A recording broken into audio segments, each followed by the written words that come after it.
Frankie V, what happened, Frankie and Tati? Kiana Ledé, welcome. What up? I like that you came in with your bag of makeup, ready to go. Somebody called me out on my bag one day because they were like, "You were just trying to show everybody what's in your bag, huh?" And I was like, "Yes, I have tampons."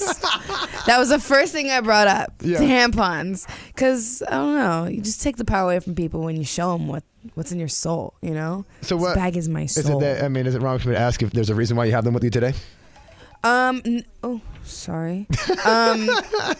No, I actually carry around tampons, extra tampons for girls. For other girls? Yeah. So if like a girl goes up to Kiana Ledé and is like, "Hey, I see that in your clear bag over here. Can I borrow one?" Yes. That's not weird? That way they know I have it. It's in my bag. You can see it. It's not weird at all. Do guys do condoms, Daniel? Do guys like... Why are you asking You know what? me? Tampons are not for sex, so that doesn't make any sense. I know that, but still, right? I mean, I don't think guys Well, carry the around thing extra is women don't most of the time have the luxury of having like tampons just like sitting in the bathroom. We have to pay for them and we have to like pay taxes for them, and they're just not conveniently there when we need them. Got it. So I like to carry them around. I actually learned that the bathrooms here at iHeart, in the women's bathroom, my co-host Tati and producer Sapphire said they actually keep tampons in there. Yes, iHeart. But then I was asking, shouldn't we have condoms then? Going back to that, in the men's bathroom, right? Shouldn't it be like, a tit for a tat? If they get free tampons, we should get... That's not how equality works. That's not how it works? No. I just figured I'd throw it out there. No, not so much. Oh, no. Okay. Has anybody ever bought you tampons, like an ex-boyfriend of yours? You ever sent them to CVS?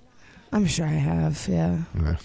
If they didn't buy me tampons, I'd be mad. That's probably why we're not together anymore. Kiana Ledé, you're 21 years old? 22. 22. How long have you been doing music for? That's a weird question. It's been my whole life. Whole life. I asked that because it's so funny. It's like new artist, Kiana Ledé. Yeah. But it's not like an overnight success. It's not like yesterday you're like, "Hey, I'm going to have this song called X. It's going to be huge. And all of a sudden I'm just going to be a star." You put many of years into building Kiana Ledé at 22 years old. Yeah. I mean, I've been singing literally my entire life. Yeah. I got signed for the first time when I was 15. Got dropped when I was 17. Had no deal for like 2 years after that. And then re-signed with Republic, and now we're here again. What's it like to get dropped at 17 years old? I mean, that's your dream. At 15 years old, you work hard to get that record deal. 17 years old, the record label says, "We're cool. We don't need you right now." Yeah, it was really difficult, honestly. Okay. I was depressed for like 6 months and come out of my room because I didn't know what to do. And I was just like, I'm starting from square one again in LA. And then once I got the courage to kind of get out of my little bedroom and start working again, I did. And I had a great support system, and they were like, "We still believe in you." And that was really important for me at the time. To have that courage from everybody else, right? For them to say, "You have the courage to do this," and then I got out of my room, started making music again, and now we're here. What's the difference between Kiana Ledé at 15 and 17 to Kiana Ledé now at 22?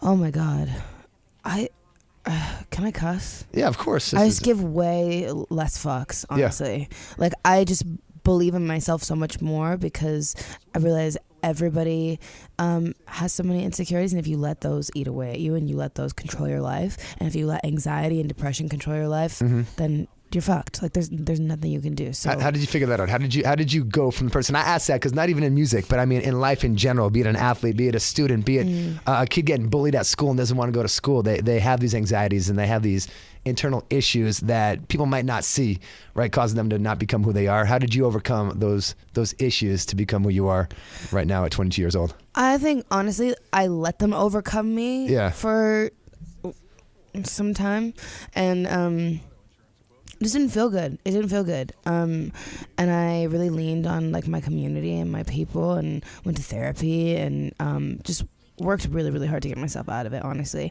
But I couldn't have done it without the people that I surrounded myself with. I think the main thing is you have to be surrounded by good people. Who's the top 5 people that you surround yourself around? Oh my God. My mom is amazing. Yeah. She's just so strong, and she'll get mad at me but like cheer me on at the same time. So that's really important. Oh yeah. My managers, honestly, they're like my I call them my dad uncles, because they're not really old enough to be my dads, but they don't feel like brothers, right? But they're kind of cool and I can talk to them about anything, so they're like an uncle, you know. Dad uncles, dunkles. So they're dad uncles, yeah, dunkles. I like that. I think I'm gonna go with that one instead. And then my producers, rest in peace. They're like my big brothers. Okay. They're like my big brothers. Yeah. And then I have my community of girls. That's like, they all come as one because we move as a unit. Yeah. So I know you said 5. There's like 6 of us, and we all just kind of stick together. So that's dope. Now that you're Kiana Ledé of today versus then, do your friends look at you differently? Those that are in your girl group, you know? Absolutely not. No, my girl group is will always still give me shit for like the dumbest things.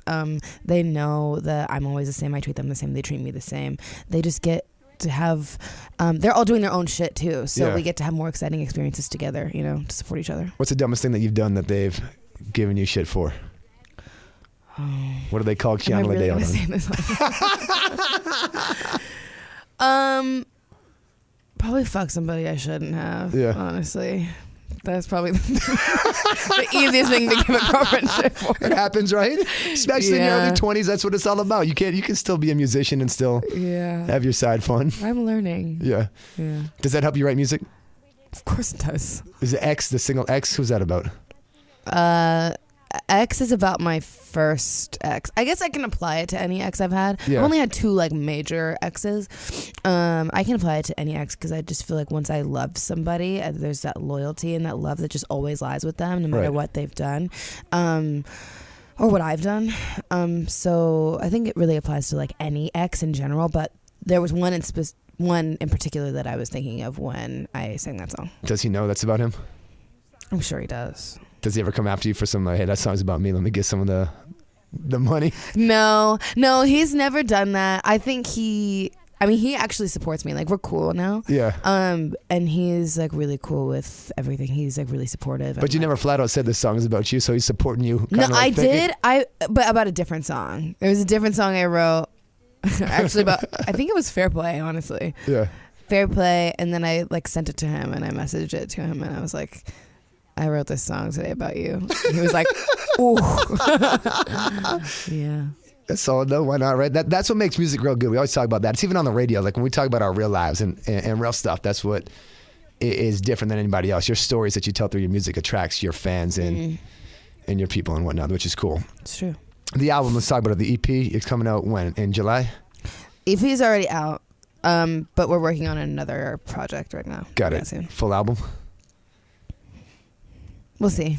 Yeah. How does that work as an artist? 'Cause I know some are like, I don't care about albums. I just want to get singles out there and get those on the radio. Some want to do the albums. Some want to do the double albums. You know what I mean? Some want to do so many albums and don't care if there's any airplay. Like, what is it for you that makes you want to keep making music? What's next? For me, it's about storytelling. So like, it really has to be authentic and truly about my life at the time and how I'm feeling. So it could be an EP because I'm always making changes and my life is always happening. So I always write new songs and it just kind of has to fit in the same pocket. Like Selfless was really about how I was being a really selfless girlfriend, friend, person, and didn't have a sense of self. And I really want to make that same cohesive story with the next project I have. So that's why it's ever changing, because I'm ever changing. Talking about touring, is there a tour in the works or some live shows that we can find Kiana Ledé at? Yes, there is. Yeah, there's a Europe tour. Okay. Starts on May 6th. Dope. And goes until May 15th. All right. It's like a little, cute mini Europe tour. I like it. I'm really excited. I like it. And then I have I shouldn't say anymore, honestly. I'm going to get yelled at for saying more. I really want to tell you, but I just can't. There's big stuff in the works. There's big stuff in the works. If you could tour with anybody, if you could open up for anybody or have somebody open up for you, who would that one artist be? Ooh. Maybe do like a joint tour with Janae would be sick. That would be pretty dope. Yeah. I love her. Yeah, you just grab your heart, huh? Princess South. I know. That's literally how I feel about her too. I saw her at Girl Cult. Yeah. And I was backstage. I had just gone off the stage. She had just walked into the venue. All she had to do was walk past me, and I was like, oh. Literally, I was like, oh my God. And as she like turned the corner, I was like, you're beautiful. And that was all I could say. Did she know who you were? I don't know. I don't even think she saw me, honestly. I saw her, though. I definitely saw her. Producer Sapphire's back there sweating right now. Yeah. She enjoys both guys and girls, and she's back there saying I would have done She's the same. perfect. She is perfect. That's too funny. So you joined Ella Mai on her sold-out debut tour. Yeah. Ella Mai's another one that we love on the show. What's it like working with her? I mean, she's another one that comes at you pretty raw with her lyrics. Oh yeah, she's awesome. She's such a sweet person. Yeah. And she's so genuine. We just have like always the best conversations about men. How men are. Is that what girls do? Like even like artists, when you guys are backstage chilling, you guys bring up guy situations? Is that just like if it comes up in conversation, like it's not all we talk about. But I mean, your songs are about exes, so it's gonna come up in conversation. Her song is about a boo. I mean, I'm pretty sure the two of you together. True that. No, yeah. I mean, we talk about it. We're friends, so we talk about homie stuff. Yeah, homie shit. That's what's up. What's it like getting 13 million views on a video? Did you expect that? I got 30 million views on a video? Yeah. As if you didn't know. It's like on your followers on Instagram, like, yes, I broke 1,000, broke 2,000. I honestly, I appreciate it, but I honestly don't really check it. Because I just try and make music to make music. Like, it's just my art. I just put it out and hope that people like it. And then I see if they really like it in the live shows, Like, when people come out to the shows and, I see them singing the words, that's when I'm like, oh, cool, you like it. Yeah. But other than that, I don't really pay attention. I engage over social media because I get to talk to fans that I don't get to see every day or at the shows because I haven't been there. For sure. But the views and stuff, I'm really bad with computers and phones, and I'm not kind of a grandma. My friends have to teach me about them all the time. So views, it just feels like a number. You know what I mean? It's amazing. I'm so grateful for it, but it feels like a number until I see the people's faces in the crowd, and then I'm like, oh, okay. Do people know the song X? When you perform that, and I've always wanted to be a musician for this one reason. You just stop the music and you just hear the crowd singing. Yeah, I do that almost at every show just because it feels so good every time. What's that like? What's that like to know a song that's about your life that you wrote, that all of a sudden you're in a stadium and you just stop the music and they can go with you? It's so amazing. I just feel like for people to be so moved by something, hell yeah, that they remember the words that you wrote because it moved them so deeply. To even have the brain space to remember that in their daily lives is so incredible to me. That's what's up. Well, we're excited. So you're going on tour in Europe, a short tour, something big in the works that we can't talk about, which we'll probably find out soon enough. And your single X is doing big things on Gemma 95.7. Yeah. I know you got all your stuff in your bag over there, and your tampons and whatnot. I got Lucas. What's the top 5 things you actually have in that bag? Okay. Let's break this down. I have a ticket. 2. It's a ticket that I got from a police officer. Oh. What'd you get a ticket for? My life is busy, man. I didn't get my registration renewed, got a ticket. It's been a whole thing. I got a triple ticket on that. I didn't have registration. A triple ticket? But check this, because I moved from San Diego back to Boston for a year and then back here, and I didn't have time because I was busy to get my car switched over. So I had Massachusetts license plate, Massachusetts license, and my registration from Massachusetts had expired and I didn't realize it. So it was about 4 a.m. driving into work. I got pulled over and they hit me with a triple ticket. And I was so nice to the cop too. I was trying to be the nicest, sweetheart of a dude. He did not care one bit for a ticket. So go on. But I don't. Okay. I feel your pain on the busy life with one ticket. Yeah. I'm gonna try not to get that triple. Yeah. I just gotta pay that. That one. I need time to go in this. Yeah, it's the whole thing. Don't you have assistants that can do work for you? I'm not gonna make them go to.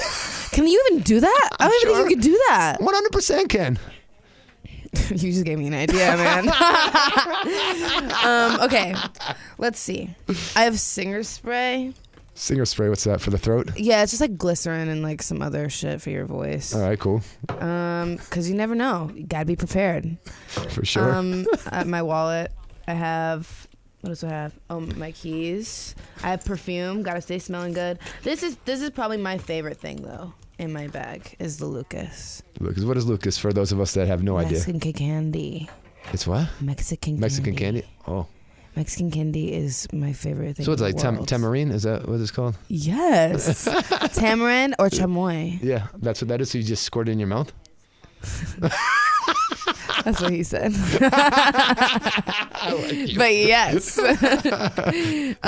Yeah, this one's called Gusano. It's there's many different kinds. There's powder ones, and there's one called pelo. It's crazy hair, and you just squeeze it and a bunch of stuff comes out. That's also what she said. I want to be backstage with you and LMA in the rest when you guys are talking about random shit.